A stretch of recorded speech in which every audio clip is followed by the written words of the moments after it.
right, welcome to a special NHL playoff edition of Spitball and Sports. I'm John, as you guys know who watch us. NHL playoffs have been as good as we could have expected, and who better for me to call upon to talk to than friend of the show now, could easily call him, writer at Full Press NHL, the voice of Full Press Hockey, contributor at NHLRumors.com. Let me bring him in. That's Jim Biringer. Let's get him to the stream. Hey, Jim. John, thanks for having me back again. Truly an honor to be here. Oh, man. We're happy to have you because NHL playoffs are great. There's a game going to be starting soon, so we got to get right into this. I think we're doing this on Saturday. Vegas starts soon, I think. In about another hour. Vegas and Winnipeg. The whiteout in Winnipeg starts 4 Eastern time. For those on the East Coast, I believe it's like, what I want to say, 3 Central time. Yeah. So that's about our difference. The whiteout in Winnipeg. Here we go. Let me ask you, Jim, real quick on that one. Then I got this other series I want to get to. I think Winnipeg can win that series. How about you? I like Winnipeg in this series. Here's the thing for me. I've watched Winnipeg a lot this year. I actually saw them when they came through the loop in the metro area. I didn't get out to the island, but I saw them in back-to-back nights against New Jersey and the Rangers. Right. And I'm impressed with this team. I mean, look, what they did through 45 games this year, the second half wasn't the greatest. Let me tell you something. When Hellebuck's on, when Dubois going, Connor's going, Wheeler's going, if they can get more out of Scheifele than they are, I think this team can beat Vegas. They were in it for 40 minutes in game 2, and then the third period kind of slipped away. Mark Stone's going to get going. But you know what? To me, entering the Stanley Cup playoffs this year, I said I circle this one as an upset because I like Winnipeg's team because of their goaltending. Yeah, absolutely. I think you could find them in the conference final. It wouldn't shock me to see them there. Since we're talking about the West, let me stay in the West first. Edmonton, Los Angeles last night. I read your Twitter, and probably all you out there did too. Darnell Nurse, man, making a lot of money.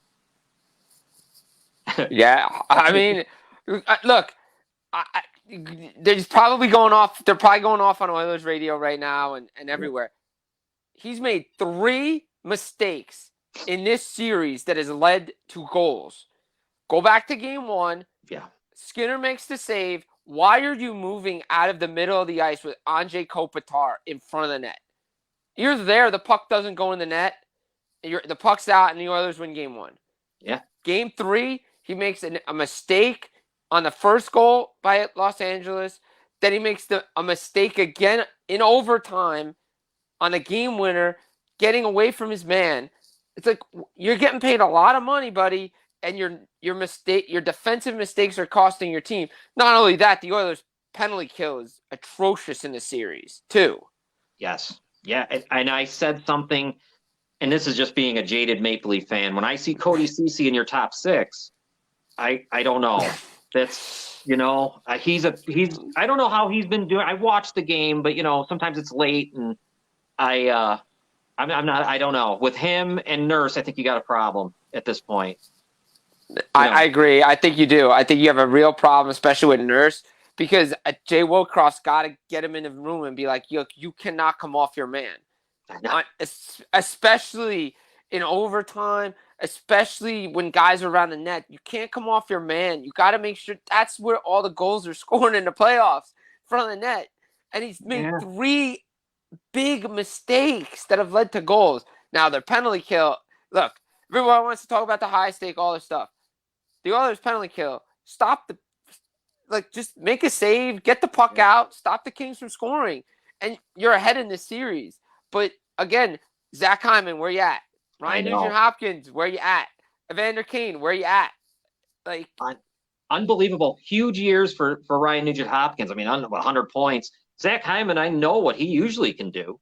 Wow. Yeah, no, you're right. Where are they? And I do feel bad somewhat for the Oilers, but it's their own fault. What they did getting Campbell was really, I just thought, 5 years, $5 million a year for him, and you're going to Skinner. That's a tough pill to swallow along with Nurse. So, Yeah. you know, Look, we know Jack Campbell can get it done. He wasn't the reason the Maple Leafs no, lost in the playoffs. no, he wasn't. He wasn't. The only thing that I always had with him is and I don't want to say mental because that's probably not right. He takes losses very hard. And it gets to the point where it's like, oh my God, he's really apologizing. I mean, but I want to give him a shot. I'm surprised that he hasn't been given a game. I mean, me too. I mean, Skinner's kept him in it. It's 2-1. You lost 2 games in overtime. Do you make a switch? But I know. It's tough. It's tough. I mean, maybe you do, but Skinner's played well enough. I think there's a couple goals maybe he'd want back, but the Oilers' defense has to be better, way better. Yeah, no doubt. And I want to switch over to another series in the West before we get to the East. Minnesota-Dallas has been a series I've enjoyed watching. So now Minnesota's up 2-1. I still couldn't believe they played Marc-Andre Fleury game 2. Bro, what were you doing, man? I know. Wow. Yeah. Overthinking, I guess. I don't even know. There was no point. Apparently that was the plan, I guess, because they said they've rotated goalies all season. But come the playoffs, that mentality goes out the window. Your dude Gustafsson made 52 saves in a double overtime win. He can come back and play. Jake Onger came back and played. They weren't going to go to their backup goalie in game 2. Onger played, and Anger's going to play again after giving up 5 goals. He's going to play again. And Gustafsson gives the Minnesota Wild the best chance. We know Fleury can come in and he's done it before, but he's had so many years in playoffs where he gets those yips that it's like, do you trust him? And it's Gustafsson's net to me in Minnesota. Look, Hartman's showing up, Boldy's showing up, Kaprizov showing up for that team. Look, Dallas, the loss of Joe Pavelski is huge for them. There's no way around it. Let's see what they can do. They've shown they can bounce back. As I mentioned this morning, everybody, if you know the old schoolyard, odds and evens says shoot, then it looks like Dallas is probably going to win the even game. So in this one, I'm going to be interested to see what adjustments they make going into Game 4. You know what I thought too in that series, and you could tell me if and I could be way off, but I felt like Dallas wasn't prepared for the physical part of it. It was weird. It was almost as if they didn't realize they were going to. I don't know. It was. I watched Robertson. They were getting hit, and they had a look about them like, oh my God, why am I being hit? Because normally I don't. Almost like they didn't know we were switching. Because when you hit the playoffs, it's completely, you know how it is. I mean, it's a completely different game. It really is. I mean, yeah, I think I've seen that with a lot of guys when they get in the playoffs for the first time or see playoff hockey for the first time. But Jason Robertson was in the playoffs last year. He should know. He was in a physical series with Calgary. Yes, he was. Yeah. That was a brutal series that went 7 games. It was. The Dallas Stars know what to do in the playoffs. They know it's going to be physical. I mean, some of these guys were on that run in the bubble that went to the Cup final. So these guys know what it takes. I think Minnesota is showing that towards the end of the season, they wish they had home ice, and they're showing that they're the team that wants to get out of the first round, who hasn't been out of the first round since 2015. Let's talk about the last one real quick. Seattle, Colorado, it's 1-1. Can Seattle win this in your mind? I mean, why not? I mean, they've proven through 2 games they should be up 2-0, right? I mean, they look. I think Messier and Chelios were talking about it the other night on ESPN. They were saying, look, they have respect for Colorado, but they're not showing respect for Colorado. And I like that because Seattle's playing a team game, rolling 4 lines. They're doing what they've always done, the depth scoring. And Grubauer's played out of his mind. I don't know if he can continue that. Georgiev has yet to show that he can take his – he played really well in Game 2. He made massive saves to keep that game 2-0 and a 2-2. But to me, I think we haven't seen his best games yet. I think we might have seen Grubauer's best games. Yeah. No. And Colorado's a good team on the road, just like Seattle is. I can't wait to see the atmosphere tonight in that place. I can't wait. It's going to be rocking. It's going to be rocking in Seattle. I mean, I compared this to 98 when the Coyotes and Red Wings played off in that first round series. Kind of went it was going back and forth for a little bit. You kind of felt like the Coyotes with Jeremy Roenick and Kachuk could pull that upset. And then Detroit found a way to take it to the next level. Yeah. Yeah. That's a really good analogy to this series. When we switch over to the East, before I get to the two series that I think me and you both are probably really tuned in on, Boston wins last night 4-2. Florida, man, game 2 I thought was outstanding game for them, and they've played well. They need a little bit more out of Lyon in net because he did whiff on one last night that I think it was the first goal by Boston. I think I stupidly, and it's not that I dislike, I know I know what they are. So I'm going to try to take my Leaf hat off, and I have. I just think that they might be a little more vulnerable than people think. I don't know. What do you think? I think they're vulnerable. The injury bugs. I mean, look at their top two centers. They're both not there right now. Yeah. Krejci and Bergeron are both out of the lineup. Bergeron we won't see till Game 5. Don't know when we're going to see Krejci. You had Zacha, Nosek carrying the load for Boston. Look, Pasternak, it was going to be Pasternak. I mean, Orlov on the back end has stepped up. Their goaltending was good. You knew they were going to bounce back. That's what they do. And, look, they probably regained the room a little bit. The coaches are like, you guys, but they faced adversity all year, so they know what it takes, and they know how to get hit in the mouth and come back. To me, It's going to be interesting going into Game 4 what Florida does between the pipes. Right. I think it's Sergei Bobrovsky's time to start a game. I do too. Yeah. Definitely. Right? I do. I absolutely think so. I don't know why they would wait because Lyon looked shaky. I mean, the other night, that first goal went just right over. I mean, he should have caught the puck. I mean, it was right at his glove.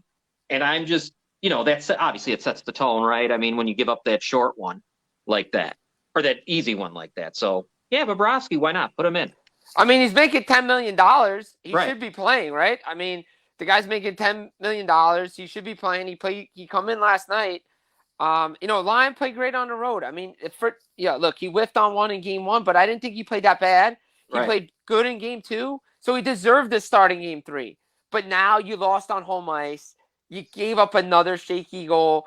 I was wondering when this run for Alex Lyon was going to come out. Look, he did good, but you have a guy in $10 million sitting on a bench who's been there before, who's been in the playoffs. I think it's his time. Yeah, and I think they got Boston a little bit real. Well, when you get those two back together, Barkov and Bennett, obviously they're a different team. Kachuk is a great player. I'll tell you, I would love to have him on the team I root for.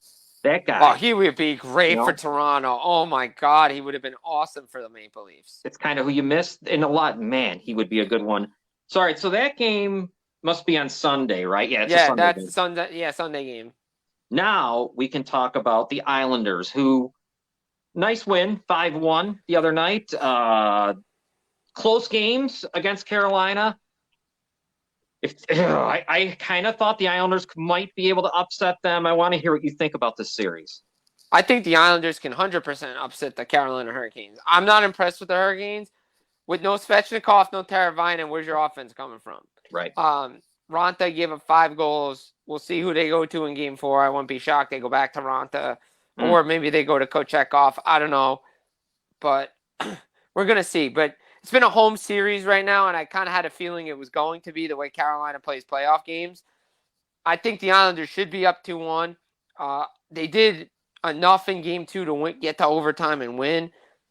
I think they're going to win Game 4, too, and then we're going to have a 6th game. And I don't see why not the Islanders can't win this series. I really don't.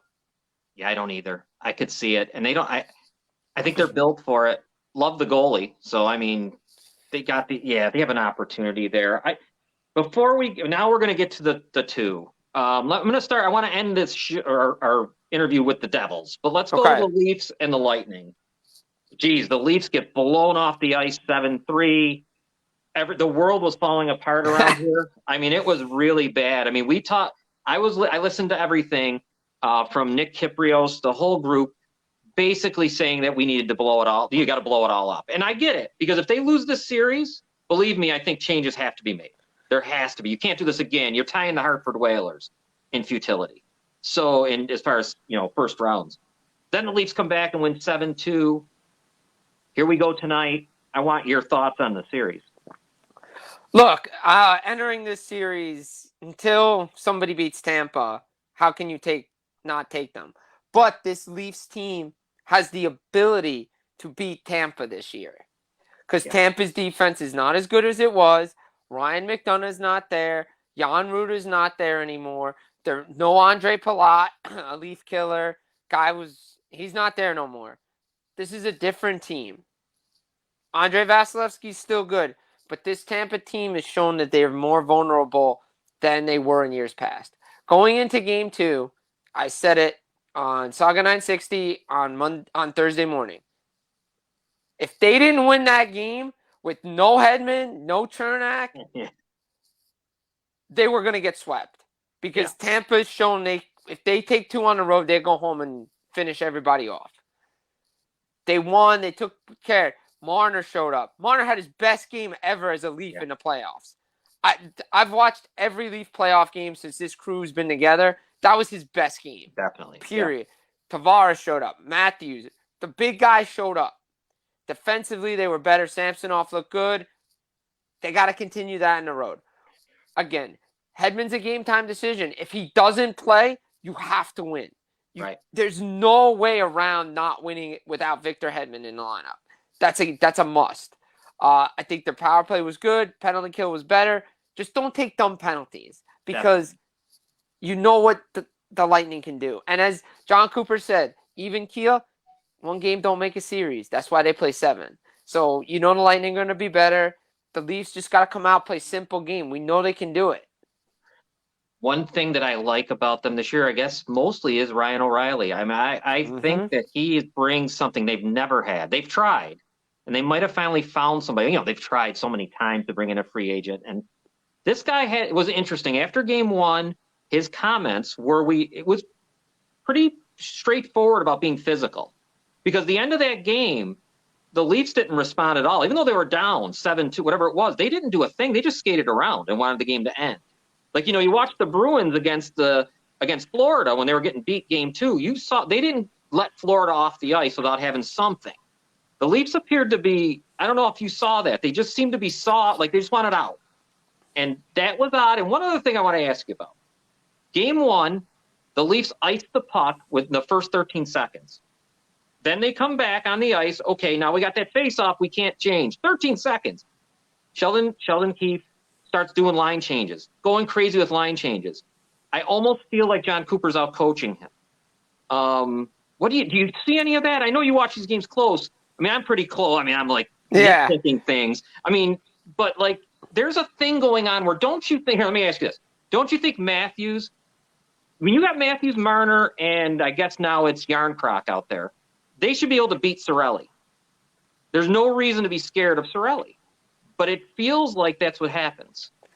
Yeah, I think he's overthinking it sometimes. I really do. I think he tries to play to the numbers too much. I think he tries to, similar to what I saw with Aaron Boone with the Yankees and baseball. Yeah. He play to the numbers too much. Yeah, Matthews, Marner, and Yarncroc should beat Cirelli. Cirelli's a good player. Don't get me wrong, but those 3 guys shouldn't be worried about Cirelli. Yeah. It's not like when they had Coleman, Gord, and Goudreau. It'd be like, all right, well, maybe you should try to figure out a way to get those guys away from the lockdown unit. But look, 13 seconds in, you're making the big thing. The takeaway from game 1 I saw was that Belmar, Perry, like the bottom 6 was outplaying the Toronto bottom 6, and then it shifted. And like having a guy like Ryan O'Reilly in the room settles things down. Guy's a cup winner, has been there before through the adversity. It's going to help this young core. I know I keep saying it's young. They've been together. They went to the playoffs starting with I think 17. They've been in the playoffs together. But you have a guy like that in the room. Achari too. He's been through the wars. He was there. He went to a cup final. It's a different breed. I'm glad Morgan Riley had a great game because I think he's been constantly getting it from the Toronto media. Samsonov bounced back. But again, the big guys, I understand it's like, oh, yeah, we need depth scoring, this and that. But you know what? You know why Tampa's won a lot? Why Colorado won? It's because the big guys stepped up and scored goals. You still need your big guns to win the game. Yeah, And I'll give you one thing that Sheldon Keefe did do well, and I like this. He put Ryan O'Reilly. He went with Matthews, Tavares, and O'Reilly down the middle instead of trying to stack that one line with Nylander, Tavares, and O'Reilly. Whatever. I think putting him as a third line center is the smart decision. I thought it was a mind. I thought it would be a no-brainer, but sometimes. Well, it was weird because when he first came in, I was like, oh, okay, that's what they're going to do. They're going to go Matthews, Tavares, Ryan O'Reilly down the middle, which it made sense because you're bringing them in. Then they were stacking the second line with Tavares, Ryan O'Reilly, Nylander. I was like, okay, it was working. Then O'Reilly went down. Then they had to play. They were matchmaking. You already had two of the best centers in the game. Now you have the third best center. Go 3 deep, 4 deep. Now you're set. And I'm glad they did that. And I don't think they make that change going forward. I think you stack your power play, but I think you roll with those 3 guys down the middle. Last thing, Michael Bunting does what he does. I thought the suspension was a little harsh. I mean, 3 games was pretty big for someone who's never been suspended before. Man, I want your opinion on this guy. Then we got to get to the Devils. Matthew Knies looked good, I thought. I love Matthew Knies. I watched him in Minnesota. I was there for his debut in the Garden. He didn't look out of place. I thought he fit well. I think Knies is going to play the rest of the series. Michael Bunting, I agree. At 3 games was a little harsh for me. But then again, Kadri does what he does. I know he had history there, but still, some of these, it feels like Toronto's like getting the bad rap for some of these suspensions, and then you see other plays around the league and they're similar and nobody gets suspended. I'm like, and I know Bunting's reputation with the officials and the league, I get it, but still 3 games. I will say that might have cost him his time in Toronto, similar to what Kadri did. I think you're right because he's going to be looking for, he'll be looking for over $3 million a year, and I don't know if the Leafs can do that at this point. Not with the salary cap, not with Nylander coming up, not with Matthews coming up. Yeah, no. Let's go to the Devils. The Devils and the Rangers. I thought the Devils win the series. I still think they can. I'm going to ask you this, and then I'm going to let you go with it. Lindy Ruff being outcoached by Gallant, or absolutely, absolutely, 100%, 100%. Some of the coaching decisions Lindy Ruff has made, not only this season, going back, but now in the playoffs, you can see he doesn't look like a guy who's been here before. Like he went to a Stanley Cup final with the Buffalo Sabres in 1999. Now I get it. He had a Hall of Fame goaltender. Okay, and one of that generation of goaltending with Brodeur, Hasek, Waugh, Cujo, Belfour. Okay, it was that talent. We've seen it, but I don't know we're ever going to see that level again. You have a guy who just finished up like Matthew Knies and Luke Hughes, who was dynamic in 2 games.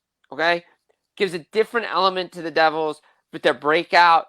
He's got skill. He can speed. He's a big guy. He's bigger than his brother Jack. He's about 6-something, 2-something, and he's played 2 years of college hockey and understands the system. He needs to be in the lineup. Brendan Smith, take a seat. You're not playing the rest of the series. Miles Wood, take a seat. You're not playing the rest of the series. Those 2 guys have taken dumb penalties in the first 2 games, which have cost the Devils this series so far.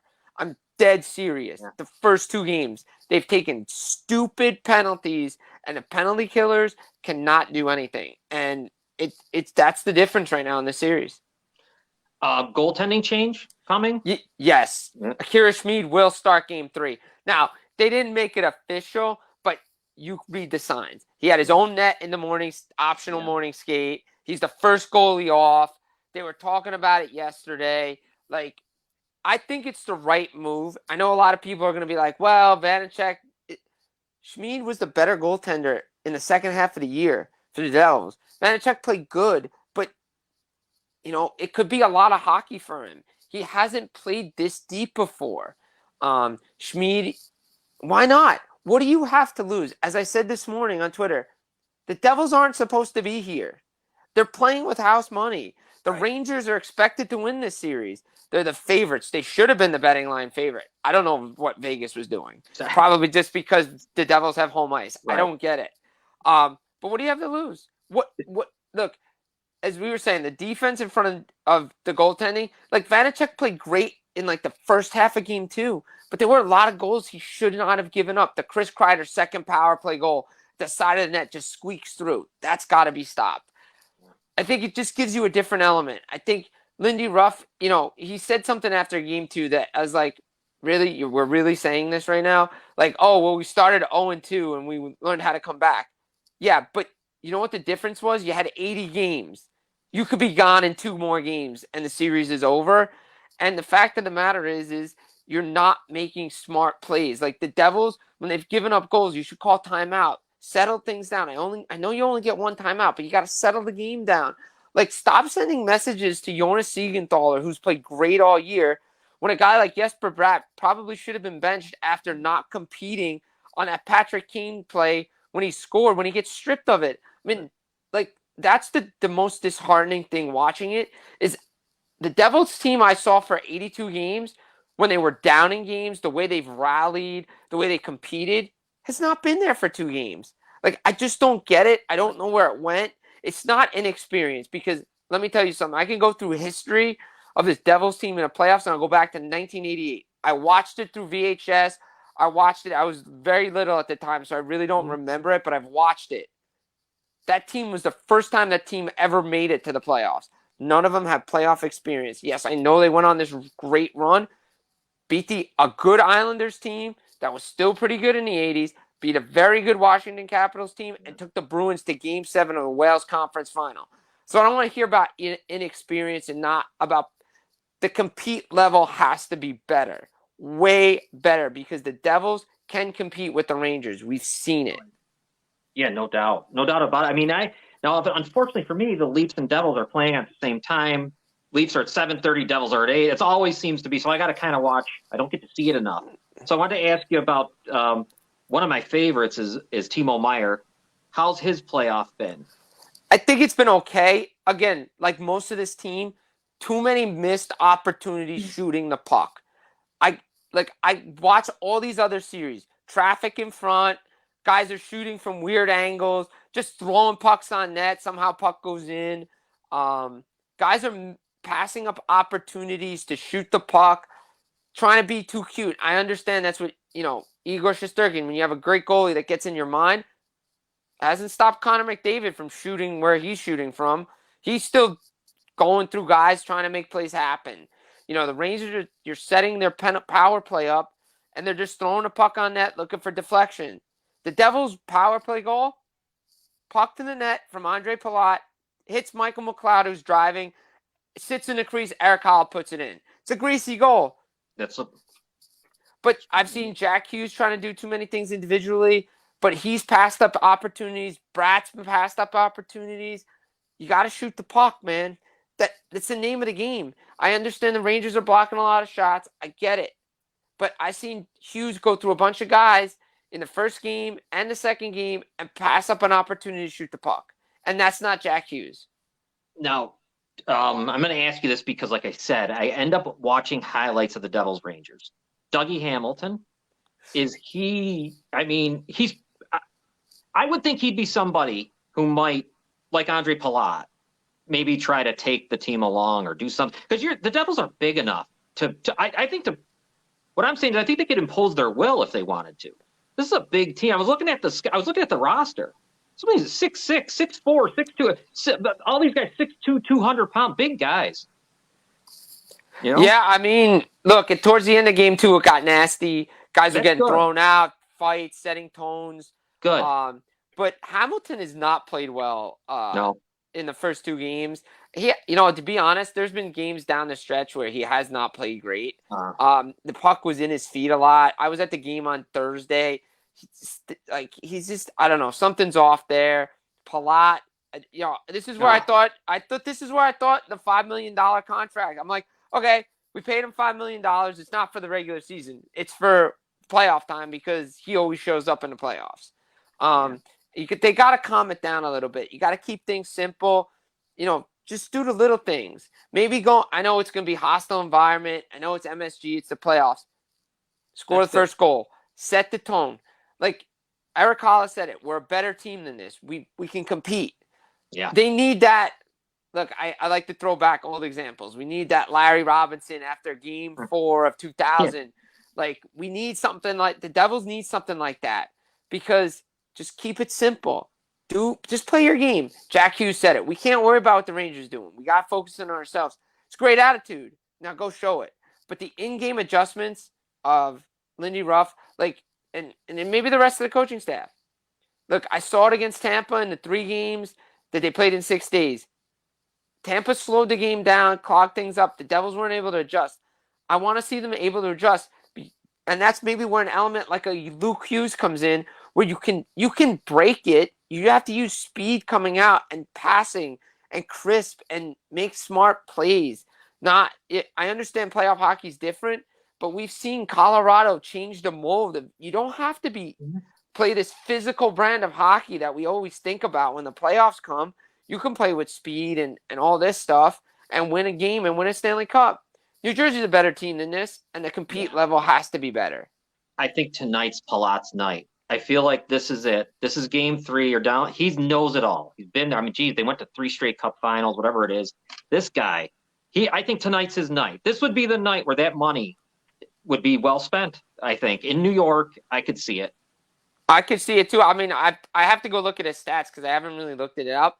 But I think he's played well in MSG for the Lightning in the playoffs at MSG. I mean, he went to 4 cup finals. He was there in 15.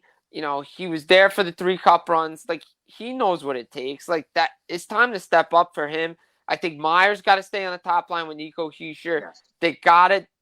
They can't line juggle too much. I hate when coaches line juggle and when things start to go bad. No, just keep playing that way. And somebody got to be vocal enough. And, Gerard Gallant and the Rangers are doing everything. They know what to do when the Devils are going in with the power play. Take away Jack Hughes. That's what they're doing. 4 guys on him. And instead of getting rid of the puck and looking for the open man, setting things up. Meanwhile, the Devils are backing in and letting the Rangers dictate play. It's going to be interesting in game 3 because something needs to change. You know what I like, Jim, about you is you're a fan, not only a writer and all that stuff you do. You're a fan. You're just a fan of this. I mean, where do you watch tonight's game? I'll probably be at my house. If not, I'll probably text a buddy to see what's going on, like what we're going to be watching, if we want to get together or stuff. But usually I like to, depends on if it's fine, whatever. But sometimes I just like to, be by myself, watch, take the notes, look, see what's going on, analyze it from a player perspective and just this is what I would have done or, make little adjustments. Because it's simple. It's a real simple game to me. You shoot the puck, and I've watched all the series, not thoroughly. I've watched through highlights like you, but one thing I've noticed is teams shoot the puck, and one of my old coaches said it. It's never a bad idea to throw the puck on net. Good things happen when you throw the puck on net. We've seen it. Goes off a leg, goes off a stick, goes off somebody, and it goes in the net. Yeah, absolutely. I'll tell you, we got to, for our teams that we root for, let alone, I know you follow the whole thing, so you got it all down. I try to, but I'm ultimately a Leafs fan. 2 big games tonight, man. I can't wait. I mean, I want to watch both of these games because, part of me is rooting for the Leafs because I want to see them get out of the first round. I really want them to get out of the first round. And I'm intrigued by that series because, Toronto fans don't like Corey Perry for what happened with John Tavares. They're still giving it to him. And I love it because they remember when Perry was with the Canadians and Tavares was out of that series. So they know. And, I just like the fact that this Leafs team this year, I feel like what Kyle Dubas did at the deadline was exactly what he needed to do. How about the fact that he has he's done June 30th. Everything's on the line for that team. It really is. Everything's on the line. And it's going to be crazy because think about it. Matthew needs a new extension. Nylander needs a new extension. He might have priced himself out of Toronto. Yeah. Yeah, I think he did. I don't know how you could. I don't know what you do with him. It's too bad. I wish this league was different. I can't stand when you have players that you draft, you bring in, and you can't keep them. I mean, you just can't. And I just think that's a wrong way to be. Well, hopefully maybe by the time Nylander needs an extension, the cap will go up to where they can keep everybody, keep that core together. New Jersey's going to be in a similar boat. Mhm. Meyer needs an extension. Pratt, again, to me, for New Jersey, it's keep it simple. Just play like the Winnipeg Jets did in Game 1. Play a perfect road game. Take the crowd out of it. Play your game. Do what you have to do. And because the Devils team that we saw through the first 2 games is not the same team we've seen through 82 games. There's a different level to this team. This team is way better than what we're seeing, and I think we're going to see it in Game 3. All right, we'll leave it at that, Jim. I appreciate you being with me. I'm going to get back to you here, and then when we get to another couple more rounds or so, maybe you'll come back. Anytime. All right. I'll be here. I'll be here. Yeah, everybody follow him on Twitter, too. A lot of great stuff on Twitter. Absolutely. Check it out at Jim Biringer. John, you do a great job as always. Always a pleasure to be on the show. Thank you for being with us, Jim. I'll talk to you. Absolutely. Take it easy. Take care. All right, Jim Biringer from NHL. I always get I'm so bad sometimes. Full Press NHL writer, the voice of Full Press Hockey, contributor at NHLRumors.com with great insight of this entire. We went over the whole card. So thanks, Jim, for being with me. Enjoy the games. Should be good ones this whole weekend. And we'll be back with you, of course, on Friday with our NFL draft. Wow, the draft is this week. Our NFL draft recap, NHL, NBA, all that. Jim, thank you. We'll definitely be having you back on because we got to get some knowledge on this show. All right, everybody, take care.